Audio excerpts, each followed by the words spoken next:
5 weeks into the federal election campaign and the economy has dominated just about every day so far. The government's hammering its jobs and growth slogan at every opportunity, and Labor is replying with its mantra of putting people first. With me now to debate their plans for the nation are the Treasurer, Scott Morrison, and his shadow, Chris Bowen. Thank you very much to both of you for being with us. Pleasure, Lee. Good evening, Treasurer. G'day. How are you going? Good to see you both. I want to start by asking you both a question about trust. Firstly to you, Treasurer. The Coalition was elected 3 years ago on a promise of reining in the deficit and getting government spending down.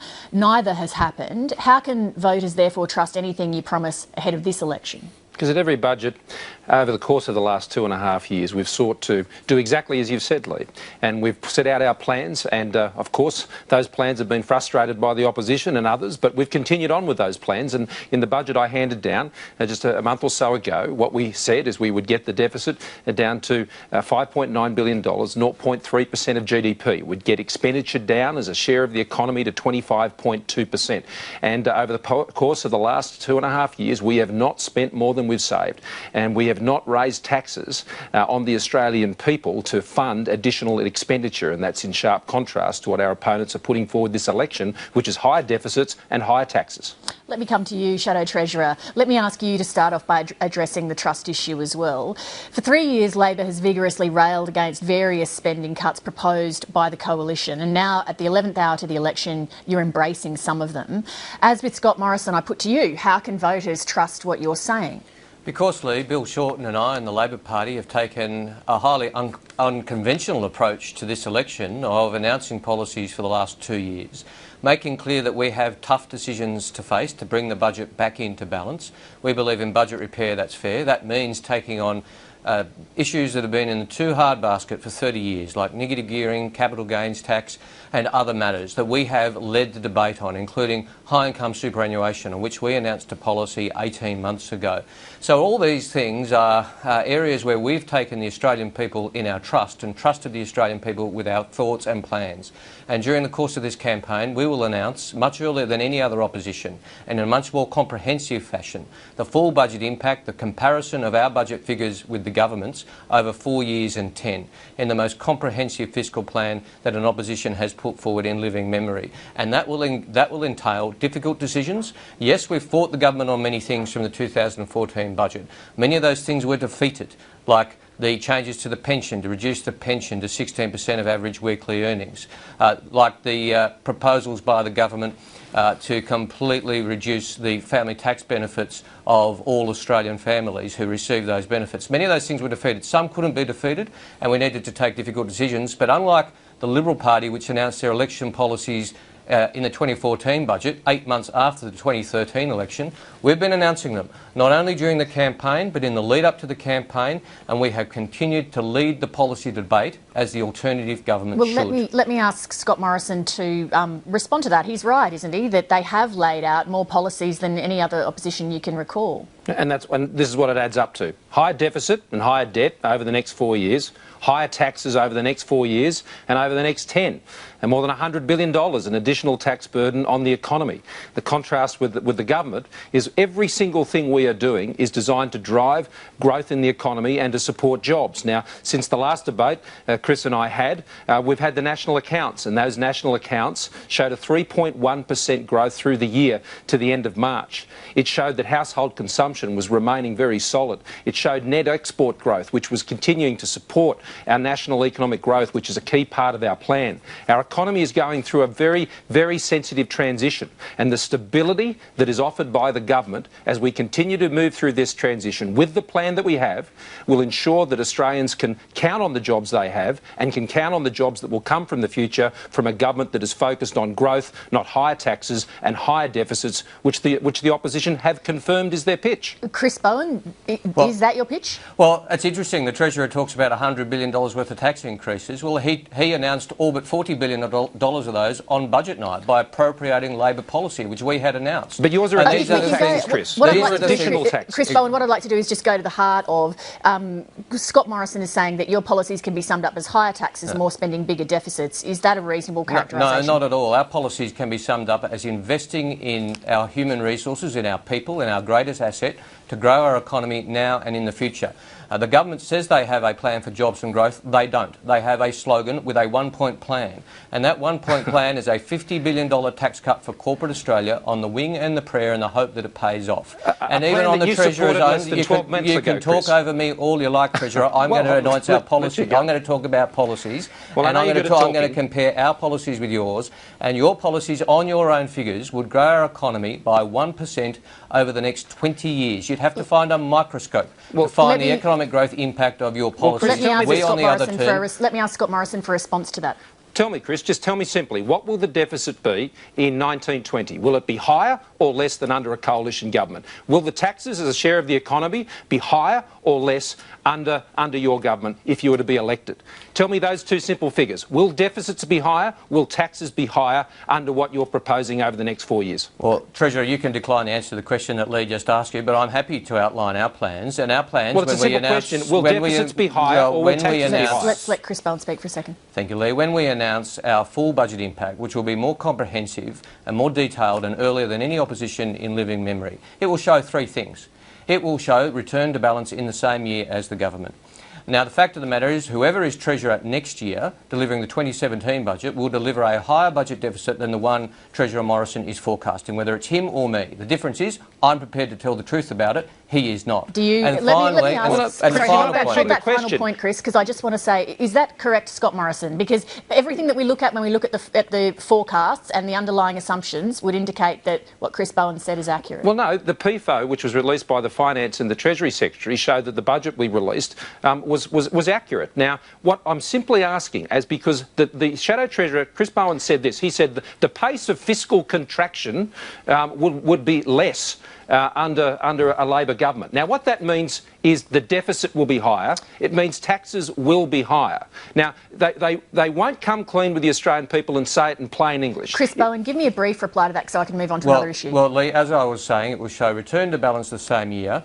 The fact of the matter is deficits will be higher than the Treasurer is forecasting, and importantly, our return to budget balance is accompanied by very serious structural reforms to the budget, which grow over time, and then return to the budget exactly the sort of strong structural reform necessary, which this Treasurer has lacked the courage or authority to implement. All right. Well, I have, and we will implement things that have been in the too hard basket for 30 years, like reforms to negative gearing, reforms to capital gains tax, which are exactly what let me move on, gentlemen. I'd like to move on to another issue, which is to do with the deficit that we've been talking about. If something were to go wrong in the global economy that were to hit Australia, for example, today we saw $30 billion wiped off the Australian share market in response to fears about Britain exiting the Eurozone. That's just in response to fears about it. You could have a Trump presidency causing world markets to crash. Let's say something like that happens. What sort of buffer is your side offering to Australia now that the surplus is gone? Chris Bowen. Well, that's a very important point, Lee, and I think that's one of the reasons for these structural improvements to the budget, because future Treasurers need room to respond to what is a very volatile financial situation, whether it's the UK leaving Europe or other things which you can see possibly over the horizon over the next few years. So we do need those difficult decisions, and they require both revenue and spending measures, and that's what I'm prepared to be honest about. Last Friday, I announced more expenditure savings in one press conference during an election campaign than the Treasurer managed to do in his entire budget. So we are taking an approach where we are making expenditure savings and revenue measures because the budget needs them, and Bill Shorten and I have the courage to be honest about it before an election, unlike the Liberal Party, which says one thing before an election and does another after. Let me come to you. Where is the buffer that your side is creating in the event of a downturn? Well, in uncertain times, you've got to control what you can control, not things you can't control. And what you can control is your spending. And that's why we're reducing spending as a share of the economy to 25.2%. We're also ensuring that we're not adding to the tax burden, which will make it harder for business to employ people in the future if the times worsen. What Chris is proposing is a higher level of tax burden on the Australian economy, and he's imposing a higher level of spending, which outstrips the taxes that he's putting on the economy, which means higher deficits. So everything Labor is doing with their proposals is to put more stress on the economy. Everything we're seeking to do is to reduce the burden of spending on the economy and to ensure that taxes are lower and that deficits will be lower than what Labor is proposing. proposing. Now, that is a sensible way forward. It's a stable way forward. And we haven't even got to the point yet, Lee, if they form government with the Greens, then what additional burdens will the Greens put on a Labor-Green government over and above what Chris is saying now? Chris Bowen, let's just address that. Are you going to form government with the Greens? No, it takes two to tango. We're not on the dance floor. So you'll do a preference deal with them before an election. You'll do a deal with them before the election. Labor You say you won't do one will after. govern alone or not at all. But let me deal with the matters that the Treasurer raised. I've never heard Bill Shorten say that. This election is about choices, Lee. This election is about choices. We choose investment in schools. We make no apologies for that. Investment in schools is a very important part of our economic future. It's important as a matter of fairness, but it's an important investment. The Treasurer chooses a $50 billion corporate tax cut. We have different priorities. I say you can't afford both. You can't afford to invest in schools and have a corporate tax cut. Let me ask we Scott invest Morrison, in schools. Let me ask Scott Morrison to respond to that. You can't have both? Well, you've got to spend money that you have. And what we're spending money on, a 1/3 increase in funding to public schools over the next 4 years and a 23% increase in funding for public hospitals. That's what we're doing, and we can pay for it because we've identified the savings to pay for it. Now, what happened when Labor were last in government? They made promises on health and education with money that just wasn't there. What we're doing is giving guaranteed funding and a 1/3 increase in funding for public schools, 23% increase for hospitals, and it's money that's there. Labor can talk about what they're spending, but they can't pay for it. Let me ask you both about a couple of issues that voters care about. One is to do with jobs. About 1/3 of the unemployed people in Australia are under 25. What is your side doing for them, Chris Bowen? Well, what we're doing is this plan to invest in their future by investing in their education, not only schools, but in TAFE and universities, because improving the skills of the workforce is the key. We have plans for a comprehensive manufacturing sector in Australia, investment in renewable energy to reverse the damage that this government has done. These are the jobs of the future, creating jobs for young people in an area which will grow very dramatically. And of course, in many areas of northern Australia, of high areas of youth unemployment in particular, we have the tourist investment facility, which would see better investment in tourism, which is a key employer of young Australians. Scott Morrison, under 25s? Under 25, the number of people who've got a job under 25 in the last 18 months is 50,000, and the youth unemployment today is less than it was at the last election.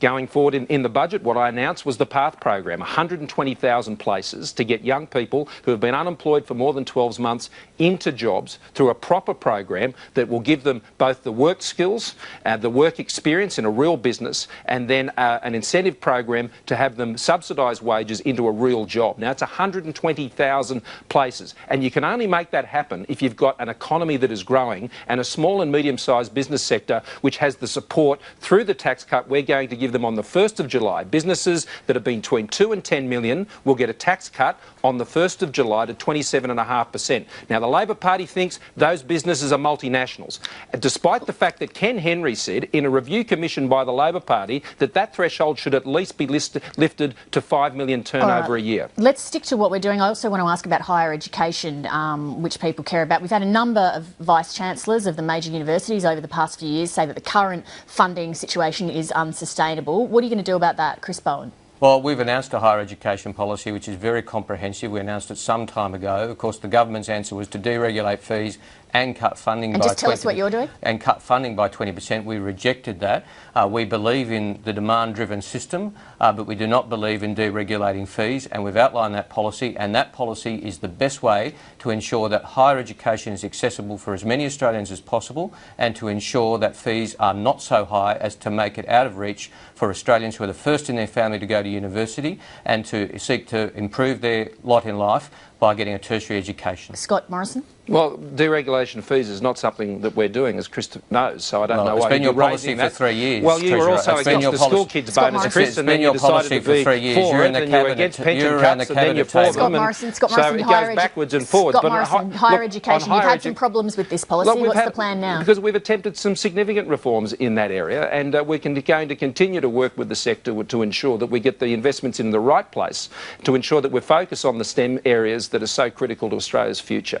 And and ensuring that there is an increasing linkage between what is needed in the economy, in the business and investment sector, to ensure that we're matching up those skills and the people who are coming through have those skills to drive the high-tech jobs of the future. Now, that's where our focus is, and we've got to make it affordable, and we've got to ensure that we can pay for it with money that's really there, not the sort of fairy tale fantasies that others like to think is possible but can't pay for. Let me finish by asking you both one thing. So, Chris Bowen, you've said we're not going to govern with support of the Greens if it were to come to that. The Coalition has said the same thing. So, for voters watching this show, are they really to believe that if you were that close to power that you wouldn't do a deal? And if that is actually the case, does that mean that you'd send voters back to the polls again? Scott Morrison. Well, our position's always been clear. We're not preferencing the Greens. The Labor Party is. We would never form government with the Greens. All I know is the Labor Party did form government with the Greens. So then what would happen? Would you send voters back to the polls? Well, we intend to govern in our own right, and I think we have a real prospect of being able to do that, a very strong prospect of that. Bowen? But the Labor Party has formed government with the Greens. Let's hear from Chris Bowen. They've said they won't this time. So what would actually happen, Chris Bowen, if we were in that situation? Well, we need to see what the result of the election is. What the Treasurer and I would agree with is that both sides are fighting to govern in our own right.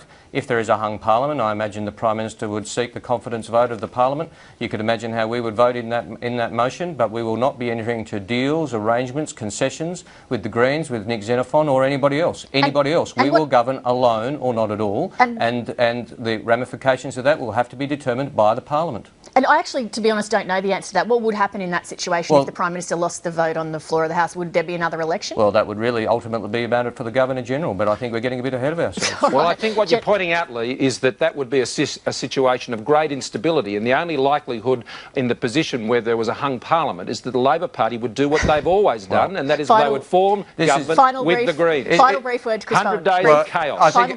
I think it's amazing that here we are 5 weeks in the election campaign, and the Labor Party continues to lead the policy debate, and all the Treasurer has in this debate is a silly, shrill scare campaign about something which is not going to happen. Gentlemen, and that is what they do. It's all they've got. We're out of time this evening. We really appreciate you coming in to talk to our viewers. Chris Bowen, Scott Morrison, thank you very much. Thanks, Lee. Thanks, Chris.